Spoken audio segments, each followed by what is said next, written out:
Hey everybody, so what we're going to do today is just do some of the highlights on the satin and I'm going to do a bit of harmonizing up on the torso and the skin. So this is all just about kind of how to apply a white glaze over what's already going on. So you're doing highlights but glazing on white highlights, which is a real interesting way to work. So excited. This will be a short one and I hope you enjoy.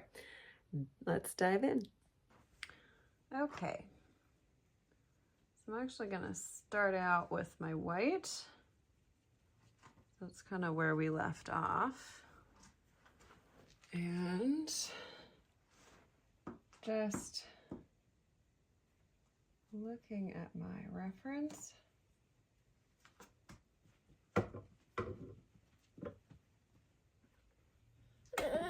Oh, yep, I'm going to go in.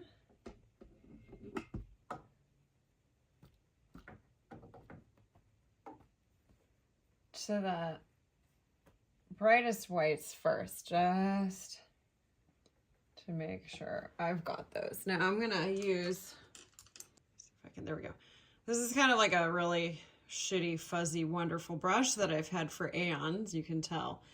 It has literally been worked into a point, but it is fuzzy and I love, there we go. I love brushes like this because they are perfect for this kind of work. So, there we go.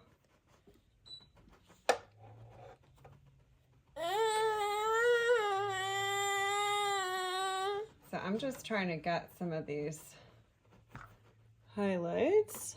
Baba.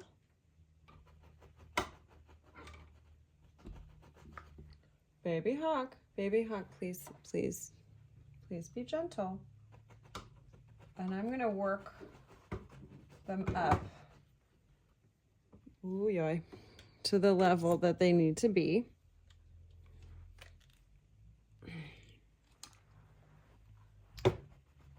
Gradually.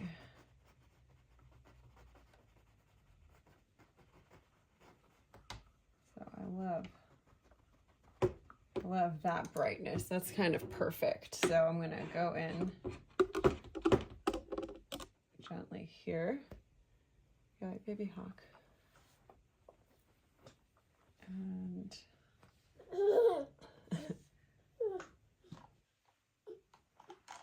just do something similar along these lines.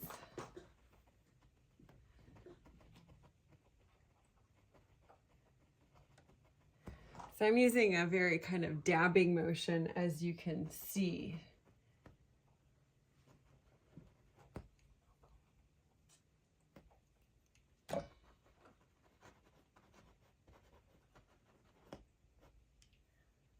I'm really not just wiping anything off. Trying to maintain that brightness and lightness of touch, I should add too.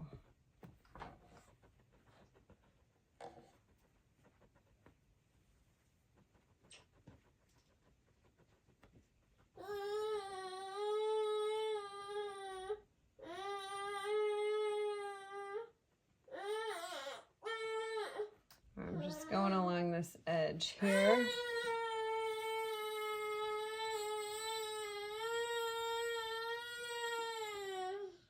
Yes, baby.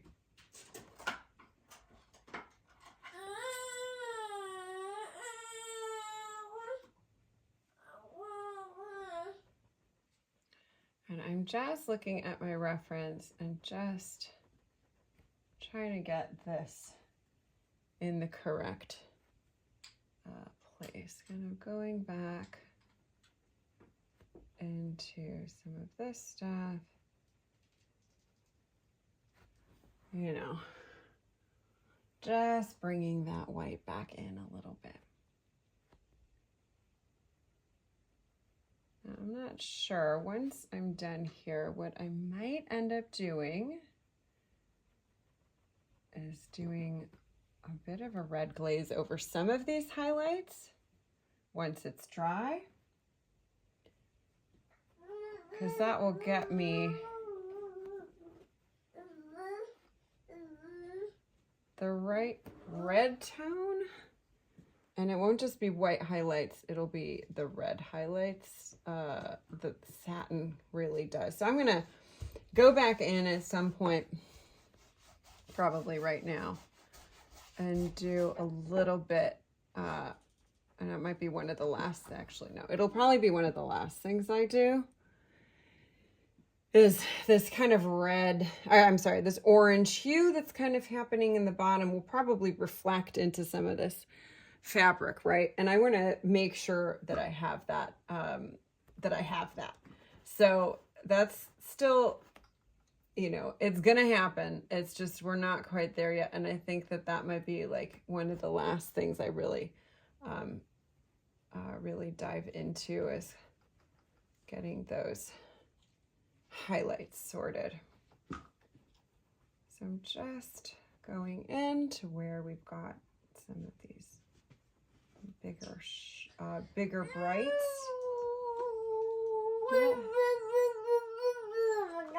Yeah.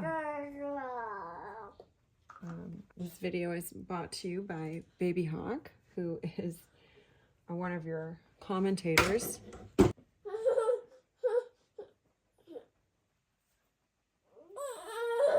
Just desperately trying to help here. I know, Bob. Hi, sweetheart. A Bob? Hi, baby. All right. Let's do a little right there. Okay. So just trying to recognize, Papa, be careful. Be careful with that. It's not solid. That I'm building up.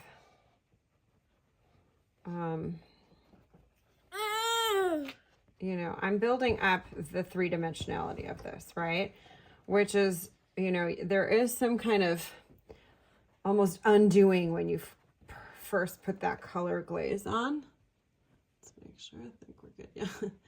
There is a kind of undoing when you first do the color glaze. It really, you know, all that beautiful work you did in the underpainting, it kind of just puts it on the same plane again.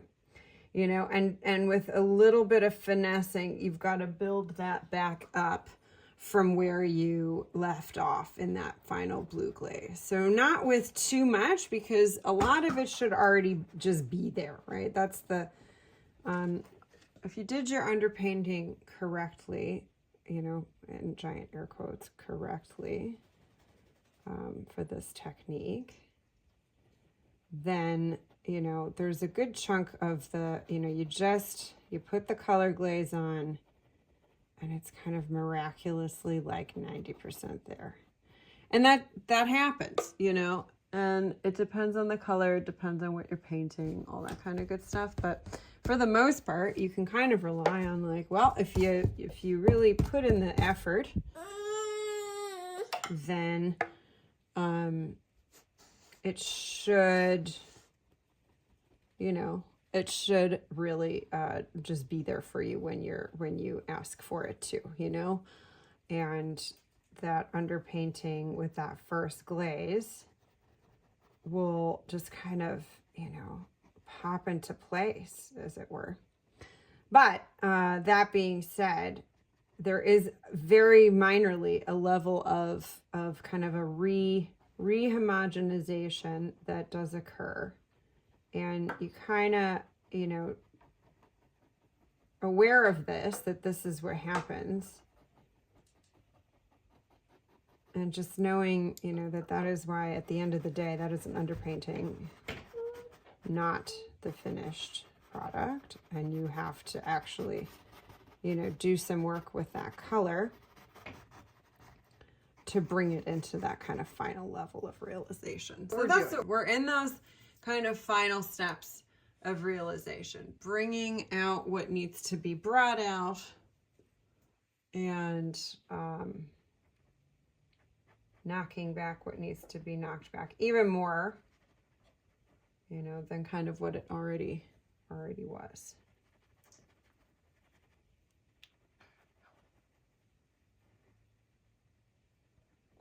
Okay, just kind of get this spot right here.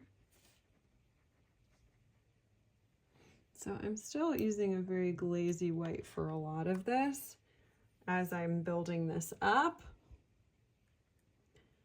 I will kind of go through even more. Oops, do not want that like that. I want more of an edge here.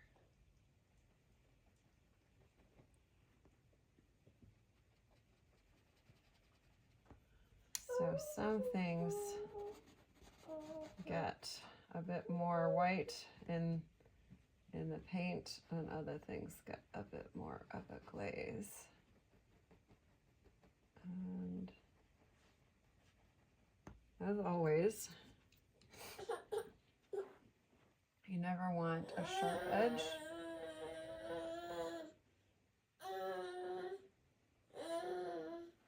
That's why I keep one of these fuzzy brushes around in my other hand all the time, to make sure that I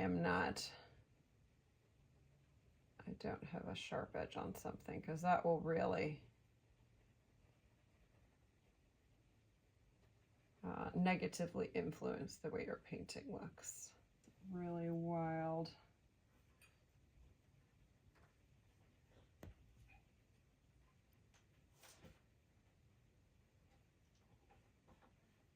Wild twist in the fabric. I just love this moment on this fabric. It is just so interesting.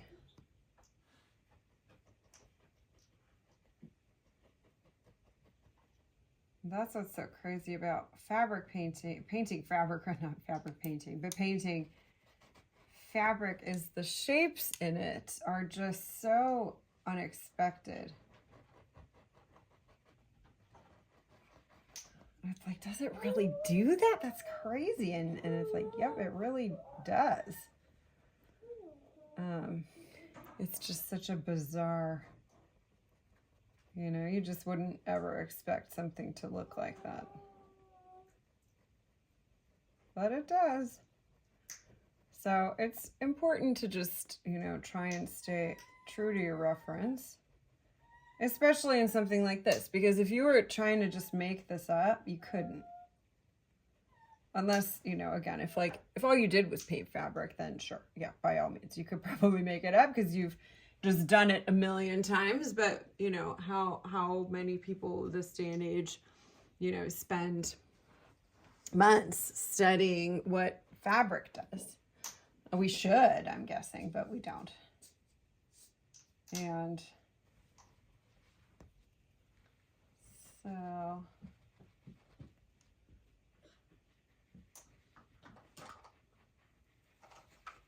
using my dry brush to give myself the soft edges I need. I'm gonna go into this just a bit more here.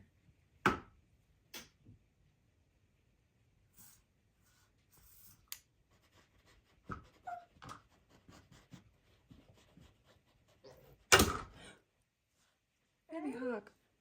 Yeah.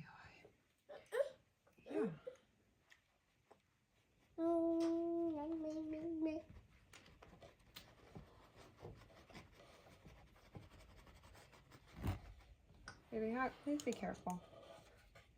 Please be careful.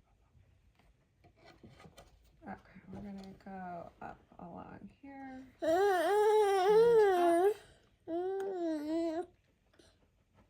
So, and these kind of, I used to do these videos when he would nap, and I hope I can get back to that. But and then there's kind of like these beautiful moments where I was able to paint and have him here. that is still something that is happening. But sometimes we want to be a very active participant. And that's okay. That's okay. Babies get to be an active participant in pretty much everything. And if you only knew what I was cutting out of this video, then you'd really see. Okay, but that is for me to know what ends up on the cutting room floor. Okay, so we are getting there with this kind of range of highlight. Oop, baby. Okay.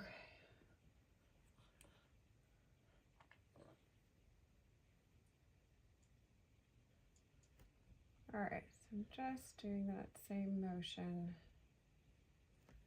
It's not, I guess it is kind of stippling, kind of. Because I'm doing it with a filbert, it still counts as stippling, I suppose.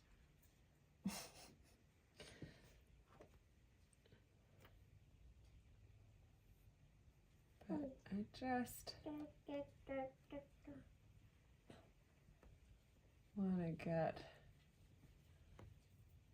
some of this information in here.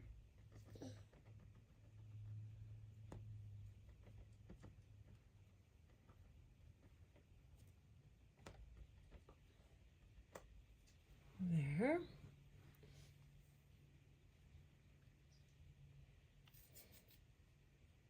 Just working on some of these edges. Okay, here, this part has a lot of highlight.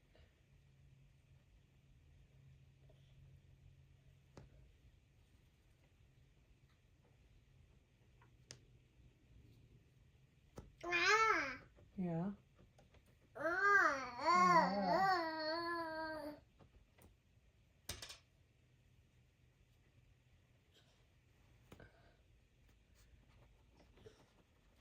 Very easy to get highlight happy.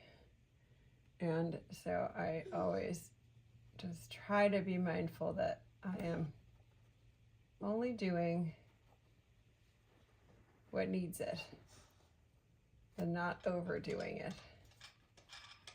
Very easy to just be like, oh, I'm just doing all of it again. But no, resist the urge.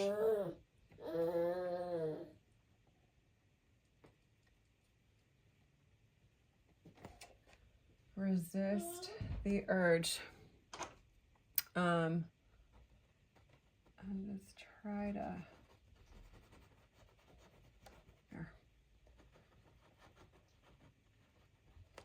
try to just get the necessary parts without just redoing your work. Okay, just this little corner here.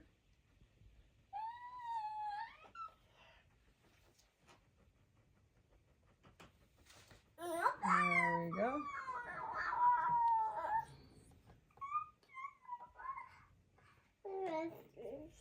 Okay. There we go.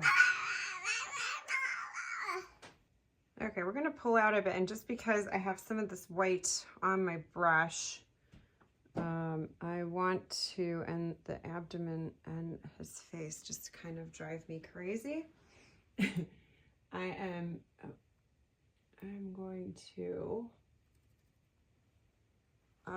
do a real quick highlight here, or rather a glaze. So I'm just going in .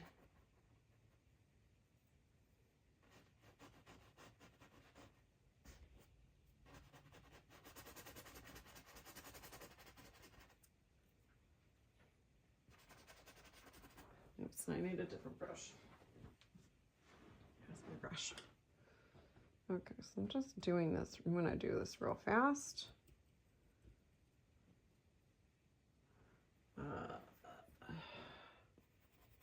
Because I think some of these shadows are a little too dark.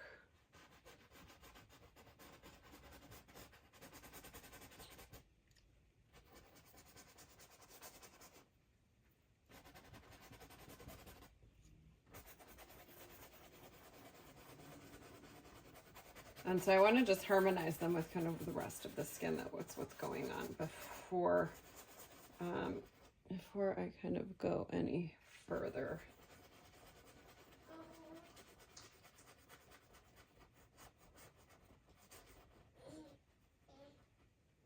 I just ended up a little bit too intense, and you know, he's a baby. So I just don't want to have such intense shadows in certain parts, like some of these wrinkles and stuff. So I'm just knocking it back just a bit, and what might end up happening, I'm probably going to have to do a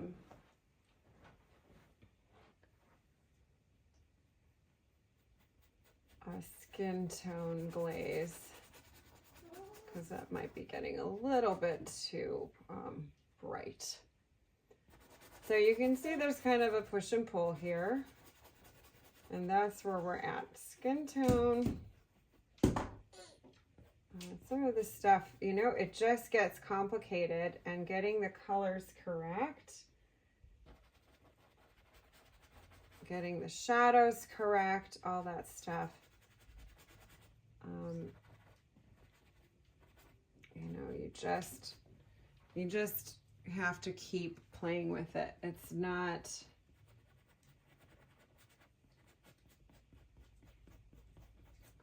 at the end of the day, you have to keep looking at your reference and making sure you are doing the right thing by the painting. Okay, that works a little bit. I'm even gonna just real lightly go over here.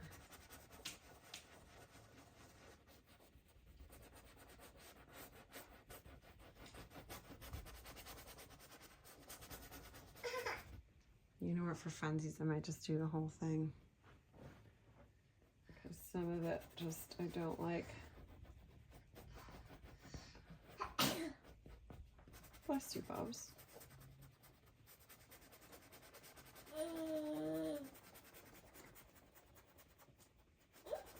It's not to say that I don't want it dark. I do want a dark shadow in there, but somehow the color just does not, it's not really the right thing, and some of the lines are just too strong.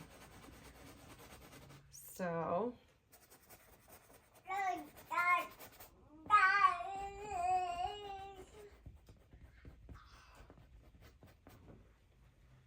there, that's doing something already. Just subtle, just subtle. I just want to, you know, I'm not trying to make any big moves here.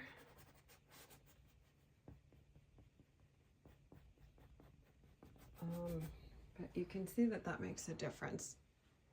That really does make a difference. Okay.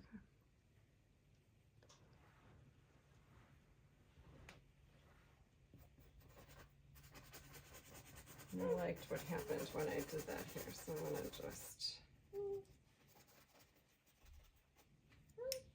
very gently go into some of these shadows with white.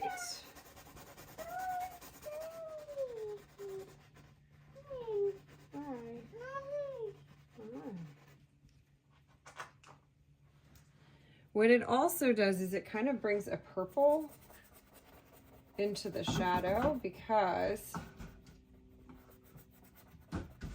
the color, that sepia color, has a real interesting hue.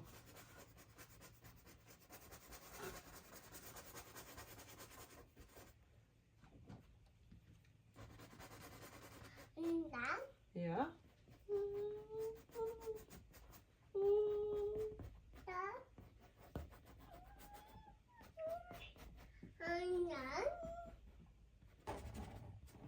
Okay, so that kind of, that knocks some of that back and gives me just a little bit more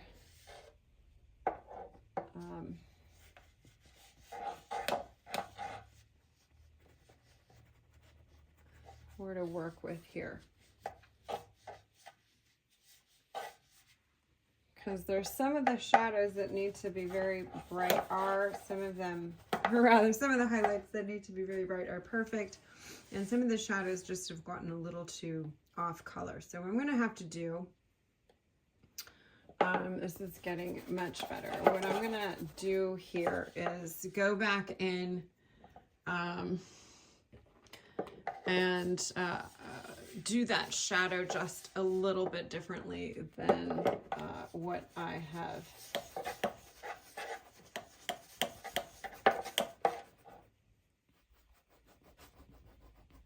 done so far. You can see the differences I'm kind of just adding in. This is very, very light white glaze. But it does make a difference.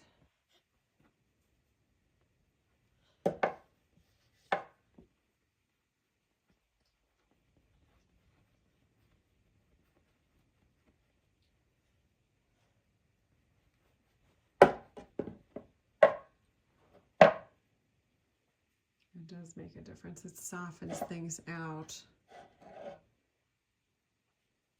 And gets everything back to kind of talking to itself in the correct way. Perfect. Okay. All right. So, like, subscribe, and share, and thank you so much. We are going to do some more harmonizing, and see you next time. Bye.